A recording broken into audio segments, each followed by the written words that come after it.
biggest mistake that I see brands making when they invest in content is not thinking about distribution soon enough. That's Noah Greenberg. He's the CEO of Stacker, a company helping brands turn owned content into earned distribution across hundreds of news publishers. And lately, he's been thinking a lot about how the old content marketing playbook is changing. There's just more competition than ever before. If you're kind of a challenger brand, it's really hard to win in SEO and beat the incumbent. For years, brands could rely on SEO, paid ads, and content volume to drive attention. But now, search is changing. Social feeds are overcrowded with content, and breaking through is harder than ever. If a company wants to stay trusted and visible, they need to invest in original storytelling that puts them as the authority in their industry about what is going on. And that's the shift. The brands breaking through right now aren't creating infinite content. They're creating stories only they can tell. In this episode, we dig into how brands can move beyond generic SEO content, why distribution has become just as important as creation, and what companies are doing to stay top of mind long before someone is ready to buy. Noah, thank you for being here. So good to see you. Yeah, great to be here. I'm very excited to have you here today, and I'm just going to jump right in. So I feel like for the last decade, people have been throwing around this phrase, brands need to start acting like media companies. Something I've said a lot, we've talked about here at Wistia. Lots of people have talked about in the market. But recently, it feels like this phrase is feeling a lot less like a trend and a lot more like a survival strategy. Why do you think that mentality is so important right now? Like, what's changed? So you're definitely onto something. The amount of brands hiring storytellers, journalists, leaning into really not just producing content that is directly meant to convert customers, but content that is meant to build authority and establish an audience for your brand has skyrocketed the past couple years, but is really on a tear the past, let's say, 6 or 9 months. Why is that? Say there's a few things going on. First of which is there's just more competition than ever before, right? So even before AI, it was easier than ever to start a company 3 years ago. Vibe coding has 10x that. Yeah. And so it doesn't matter if you're an agency, if you're a SaaS product, if you're a CPG good, there's just more competition than ever before, right? On top of that, I think you're seeing that a lot of the models for customer acquisition that worked really well 10 years ago have become much more efficient and less of arbitrage opportunities. So if you think about things like Google ads, Facebook ads, I was just looking, the average CPC for Google AdWords has 3x over the past 10 years. So 10 years ago, you could kind of arbitrage, get customers that way. That's much more difficult, right? SEO, if you're a new brand, if you're kind of a challenger brand, it's really hard to win in SEO and beat the incumbents, right? And so when there is way more competition than ever before, and you need to find ways to break through all that noise, turns out that content is an incredible way to do that.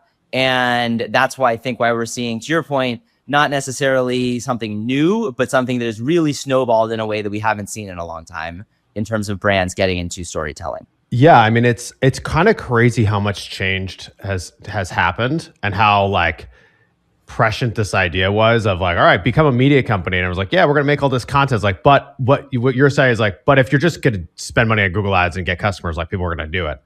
And now it's like, well, if it's 3x more expensive and there is more competition and it's much harder and all these channels are much more optimized, it's forcing everybody to go into a different mode and be editorial and try to hold and earn attention.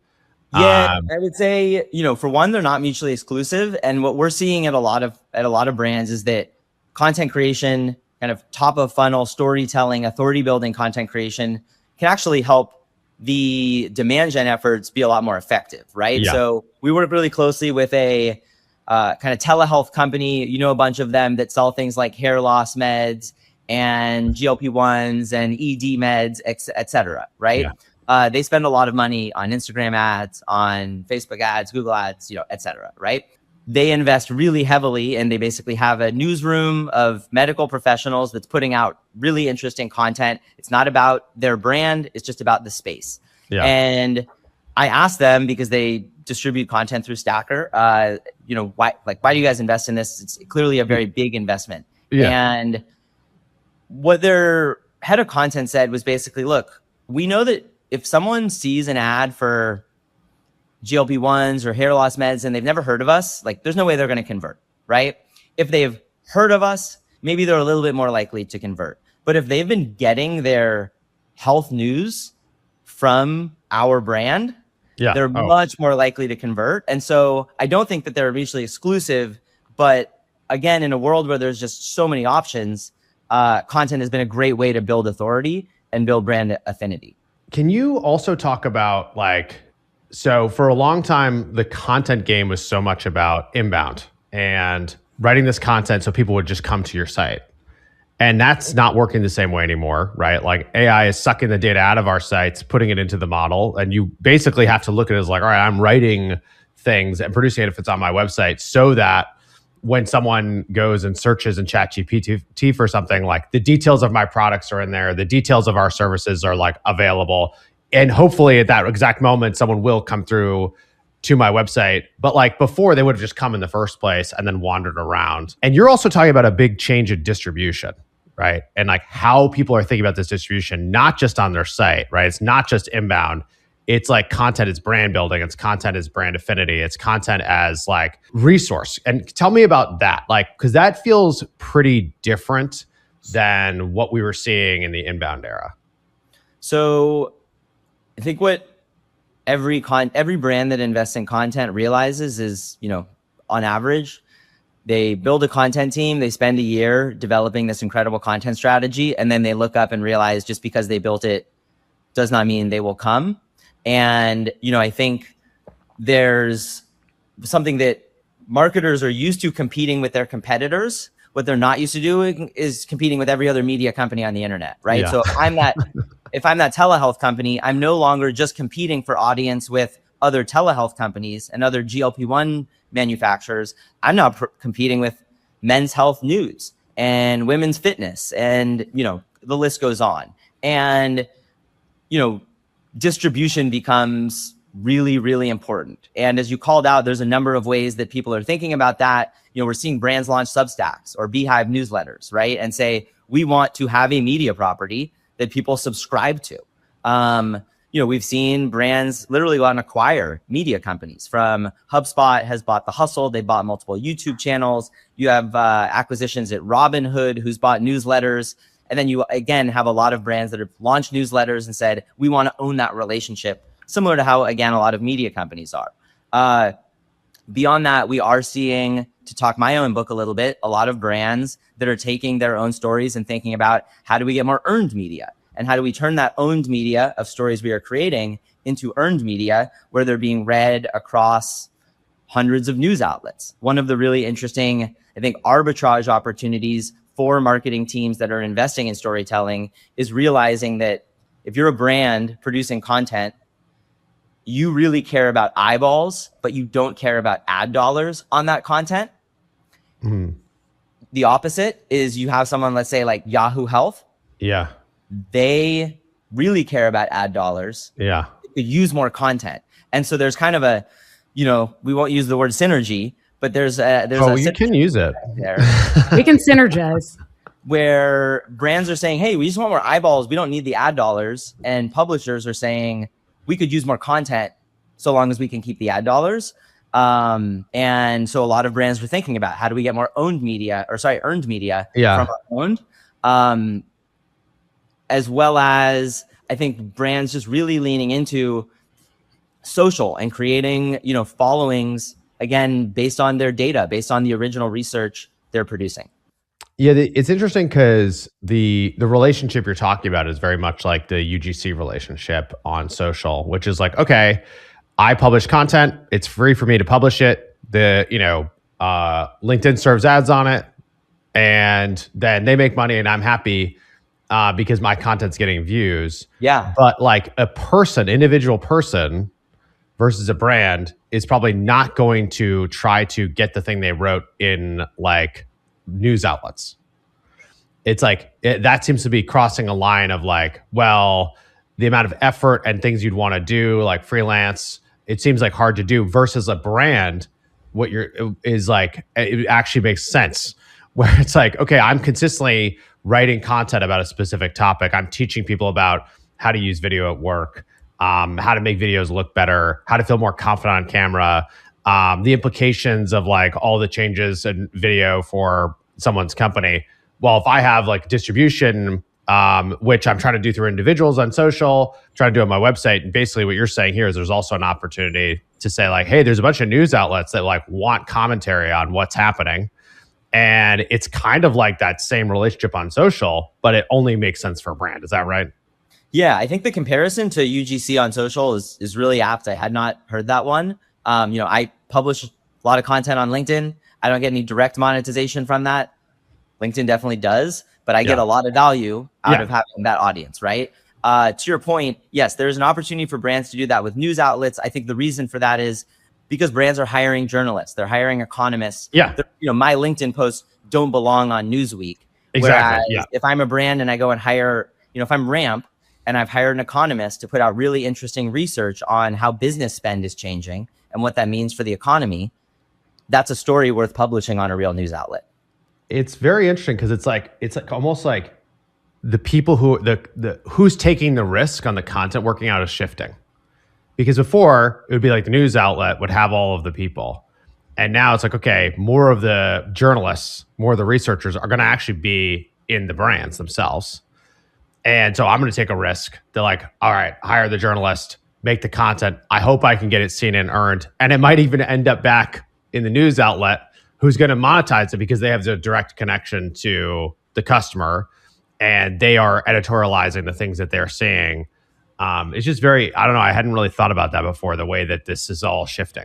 Yeah, I don't think one replaces the other. I think a world where there's not independent journalism funded by brands is not a world we want to live in. Totally. But I also think that, to the point you made, a lot of these news outlets, like, they are short-staffed. They need to focus on the stories that only they can tell. Yeah. And to lean on some of this coverage being produced by third parties is not a new concept. They've been taking content from places like Associated Press or Reuters for 100+ years. Yeah. But now there's kind of a new source of that from these organizations that are, to your point, kind of footing the bill for the research and content. Yeah, interesting.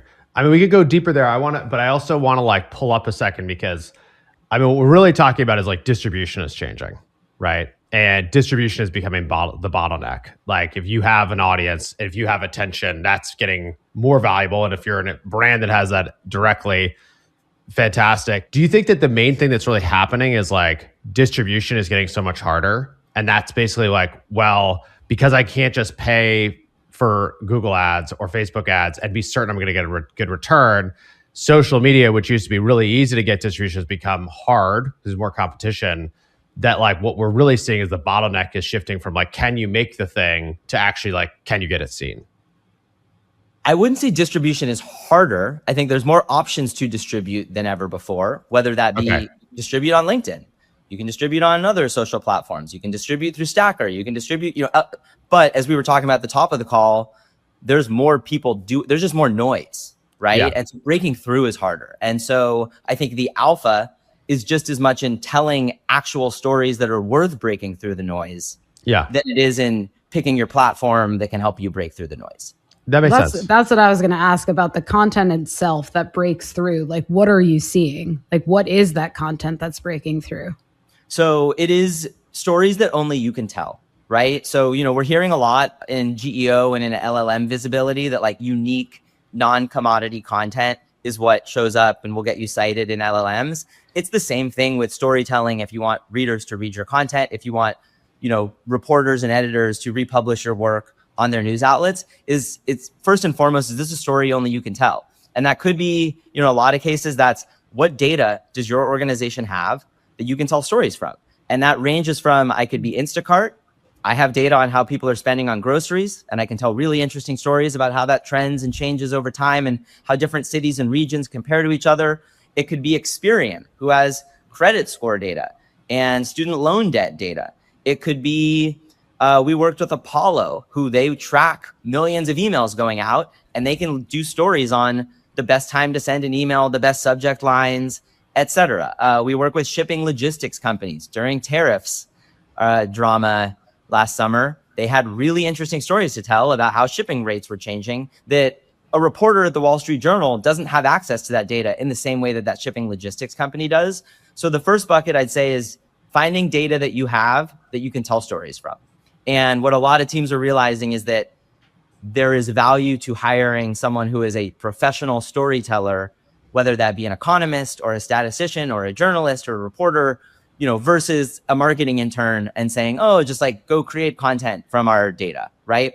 The second piece of stories only you can tell if you don't have data is just leaning on your subject matter experts, right? So again, that telehealth company, they have doctors in-house that can tell really interesting stories, that can give advice and create service journalism and news you can use, if you will, that only they're capable of producing. Those are the two buckets that I see doing really well consistently. And is the other side of this that basically original reporting, like to the proprietary data, the firsthand insights you're talking about, like that's becoming more valuable. And at the same time, it's like, well, you can use AI to create content, but that's just going to be generic. Yeah. And so that's why it's not going to resonate. The point of content 4 years ago was, create this hyper optimized piece of content so that it would show up on the top of Google. And there were softwares you could use to make sure that it had the right keywords. And, you did the link buying campaigns and how do we show up with the perfect piece of content, right? We have moved beyond that era by and large. And now it is, no, you got to actually produce something that someone would want to read, something that adds value. And again, it depends. If you're specifically thinking about LLM marketing, that super top of funnel content just doesn't get cited, right? Because those models have just gone and scraped the internet and they're not looking for new information on how to build a sales team. But there's a lot of opportunity in telling stories that people, that actually add value. Yeah, it's making me realize, like, obviously, I think the trend of like infinite content, sort of like generic AI slop, it's very easy to see. But at the end of last year, I realized that I got like more reports than ever from like companies that I follow. And I hadn't really thought about it as like a trend or a pattern until now. And then it also makes me think about the fact that like Wistia has invested in their state of video report for years and years. And so like you're ahead of the game, maybe. Maybe. Well, I mean, it's funny because like we've done that for a long time, but like the implications of that are what's interesting. Like we talked about this on the podcast before, but in our report this last year, we saw the number of companies with an in-house video producer went from 30% of companies to 55% in 1 year. And it took like 20 years to get to 30%. Yeah. And it was like, why is that happening? It's like, okay, it turns out it's like people who are now in charge of video, who are not video producers, who learned how to do it. The tools are enabling them now to feel confident actually having that be a part of what they do every day. And I think what I'm hearing from you, and I think a lesson for people paying attention is like, hey, you probably have insights like this inside your business, and they're actually newsworthy because it's going to change how other people operate and what they invest in, what they do. But you have to package it up.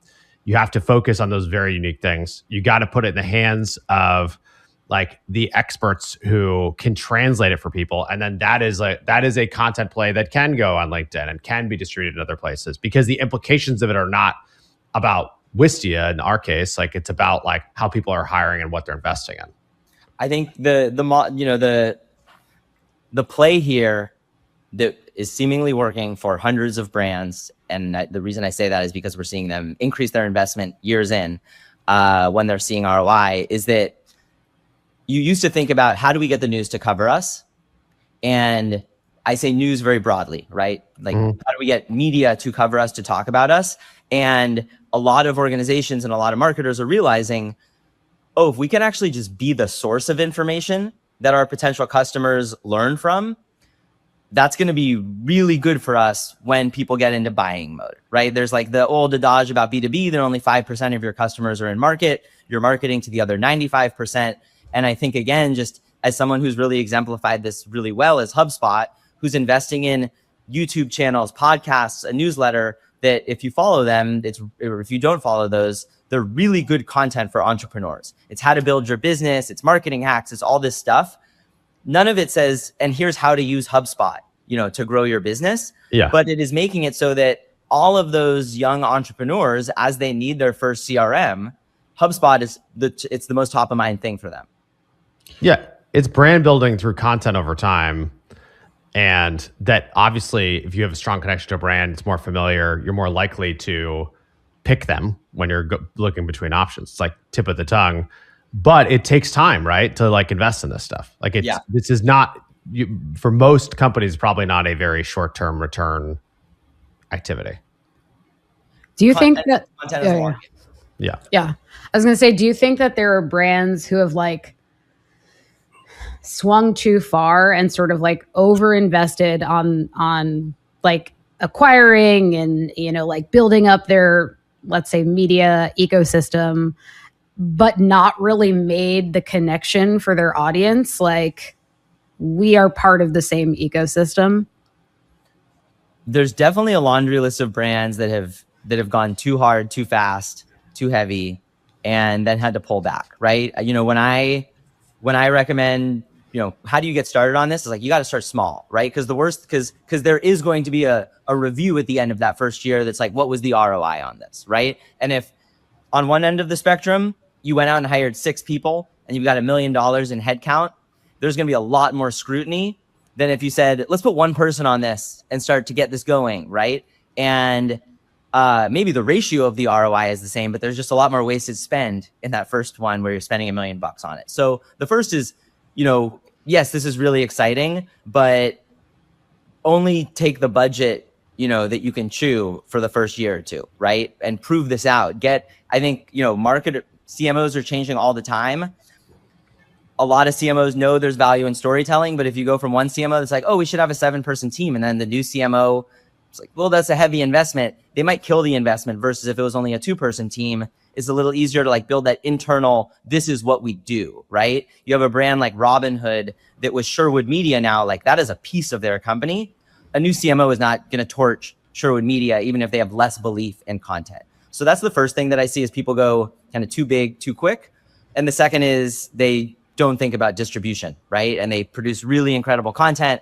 And then they look up and the executive team says, cool. So like, who's reading it? Where are they finding it? And so, they look at the blog stats and say, oh shit. What's your advice for people thinking about distribution? How do you improve your distribution in general? So it starts with good stories, right? Again, you can't put lipstick on a pig. Then I think it is really thinking about, what are the channels that we want to reach and what's at our disposal, right? So again, like distributing your content out to news outlets is a really great way to do that. We do that at Stacker. There's other ways to do it, but like that is kind of a tried and true growing model right now. I think that really nailing social, there's brands that have done an incredible job on LinkedIn getting their stories out. If you follow Peter Walker on Carta, for those that aren't familiar with Carta, they're a technology, they're a software platform that helps startups track all of their equity and their cap table. They've got a head of insights, Peter, on LinkedIn. He's got 200 something about 1,000 followers. He's just putting out interesting stories about kind of what's going on in the VC markets and how companies are raising money and not. Yeah. It's the kind of content, honestly, you would have seen on TechCrunch 15 years ago and like at Payday. But now he's got every founder, every venture firm following him. And it's essentially a media company, right? It is Carta's media company is Peter on LinkedIn. And so I think you got to think about who is my buyer and where are they hanging out. For a lot of B2B, that is LinkedIn. But I was advising a founder the other day who like they're trying to get in front of creators to get creators onto their platform. Most creators are not on LinkedIn. They're on Instagram. So it's like, you need to create a content strategy for Instagram. So I think it's, thinking about where do my people hang out, as well as using some of these kind of other tools that exist to get more amplification out of the content you're already existing or already producing rather. Is that job title, am I just like super naive, head of insights? Is that a common job title? Is that something that's like emerging right now? I like it. So I think that what's tough for people looking for these roles, I talk with a lot of kind of career journalists that are saying, or, career economists, career, not working in marketing, that are looking for these types of roles. And there's not title parity, right? So this, what I just called head of insights, and I believe at Carta, Peter is head of insights. The same person at Ramp is their economist, right? The same person somewhere else is a data journalist and is an editor in chief and a head of content and et cetera, right? And so, these brands are not hiring the same titles that people are used to in traditional journalism. But yes, if you look at head of insights, there's a lot of head of insights working at brands in both B2B and B2C, but I wouldn't say that that's like the canonical title. And what do you think about where people should start? Like, okay, let's say you've made 30 minutes into this podcast. You're like, okay, I'm sold on this, but I'm not doing it. Do you think that they should? I get what you're saying. Yeah, I'm not like you're I'm not doing current. it. Like, You're I'm not currently doing this yet. doing. I want to do it.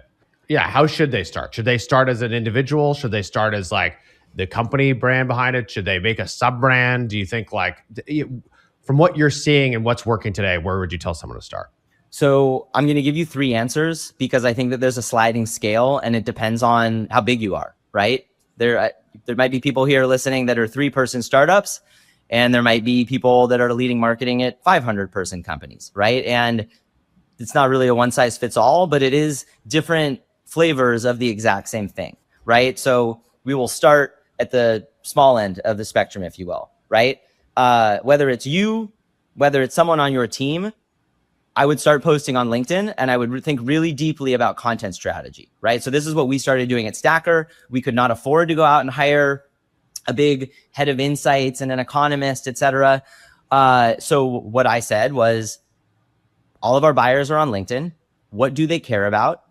And I'm going to start posting on LinkedIn daily, weekly, with content that they would be interested in, so that they will follow me, not because they're interested in what Stacker is doing, but because they're interested in what I have to say, right? I think of my LinkedIn presence as essentially Noah is building a mini media company that all of my potential customers are hitting the follow button, which is like subscribing to a media company. Yeah. And that is something that you can do with 30 minutes a day, but you really need to think about content strategy, because if you're a 3-person founder and you're going to go that route, there is a 90% chance that the mistake you make is you make content that you're interested in, not content that your customer is interested in. You're a founder, your Twitter feed's filled with building in public. I'm going to start building in public. Yeah. Your customers don't care about that unless your customers are founders. So that's bucket 1, right?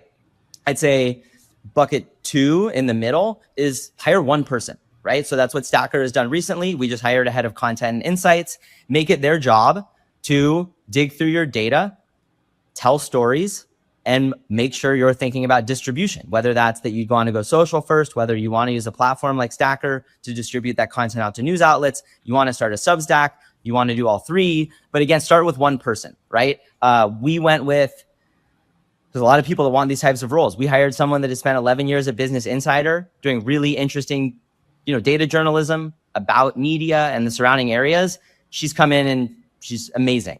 And because she knows how to do this, she knows how to tell stories. We gave her access to all of our data and said, go, right? And so there's kind of that path. And that path scales to, there's a lot of organizations that have an editor-in-chief and have a 7-person newsroom under them doing the same thing at a larger scale. Let's say you're a public company and you want to go big on this. I'd say you have 2 options. One of which is, build the 7-person team to really dig in and say, we're going to build a media brand that is ours, as someone like Robinhood has done with Sherwood. They hired Josh Topolsky, really established and a credible journalist, to build out that newsroom. The other option is to buy. So, we are seeing a lot of brands buy media companies.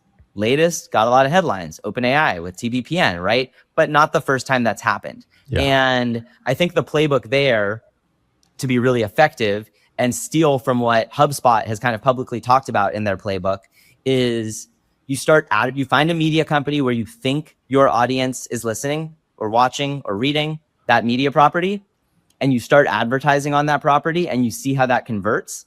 And if it converts really well, you do it for 6 months and you see, was it kind of a one-time flare up, or does their audience continue to convert? And if it continues to convert, you think about buying them and doubling down the investment in content. That's what we're seeing a lot of brands doing that are big enough, is saying whatever they've got with this magic of content strategy, it's speaking to our potential customers.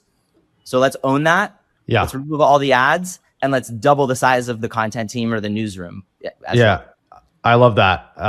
And I think like the examples you gave are so interesting because it's like, if you would want to advertise on this, then that's probably the right content, right? Because like your audience is paying attention to it, but they're not going to find 100% of it is not going to be completely aligned with what you do.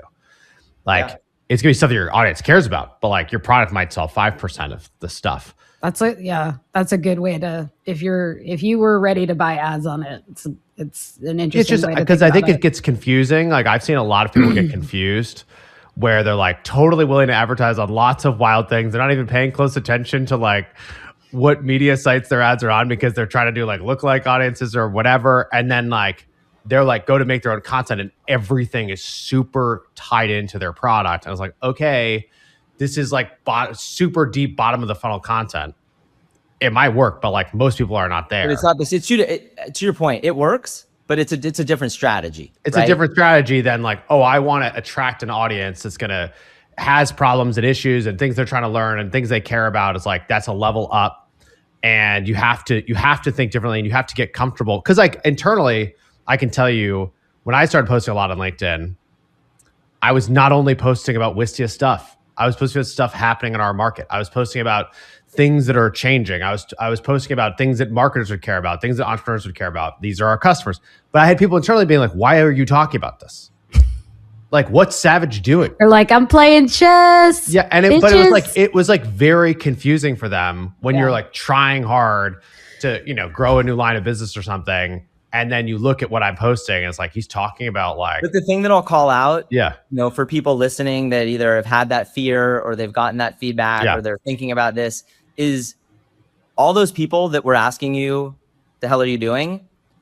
Those were not the people you were posting for, I bet. Right? Exactly. They were not. Those were your potential customers saying, why are you posting this? Exactly. Right? And I had the exact same thing happen where I started posting a lot of content for my buyer. I was at a wedding. This kid I went to high school with was like, what the hell are you doing so much on LinkedIn? Yeah. And at first I was like, oh my God, I forgot that like my high school friends are connected with me and they're seeing this. And then I just realized they're not the audience. And like similarly, when I post on Instagram of a vacation, my buyer is not the audience. Yeah. That the reason I'm posting on LinkedIn is not for those people. I think you have a real problem if the people you are posting for are saying, why the hell are you doing this? But I think you really got to think about who's this actually for. That's so real. The number of people who've said that to me, like, why are you posting this on LinkedIn? And it's like, you are not my customer, but I happen to know you. Yeah. And it is funny because you said this and it was like the first bullet of like, you need a really clear content strategy on who the audience is and why you're going to take that approach. But I do think that is the very thing that screws most people up. Yeah. Content strategy. I mean, I advise founders all the time on this is how to think about content strategy for LinkedIn, but like the tactics for LinkedIn carry over to whether you're starting a Substack or you're hiring an editor-in-chief, etc. My gears are going. Gears are going. No, this was so fun. Thank you for being here. Thank you for chatting with us. Yeah. Where can people connect with you to learn more and follow your journey? On LinkedIn. You can find me, Noah Greenberg. I'm the CEO at Stacker on LinkedIn. I would have loved if you're like, you can find me on Facebook. You can be on MySpace, and I'm taking. I've got some sweet tracks on my MySpace Venmo right now. If you want to be in my top 8. Yeah, there you go. Thanks. This is great. This has been fun. My big takeaway from this episode is that you have to look at the assets you have and say, how can I tell a story that is original and unique and useful? And what I think is funny here is Noah is using his asset and talking about what Stacker does and what their customers do and this trend in reporting and bringing it right to us on Talking Too Loud. We're taking our original asset, which is all this like video, data, and marketing, and we're combining that together to hopefully make something that you couldn't hear somewhere else. So if you stuck with us, thank you for letting me indulge my urge to make everything meta. We love you. And if you enjoyed this episode, make sure to like and subscribe to Talking Too Loud wherever you get your podcasts. You can always find Sylvia and I on LinkedIn. Shoot us an email. Say what's up. That's it. Stay cool, everyone.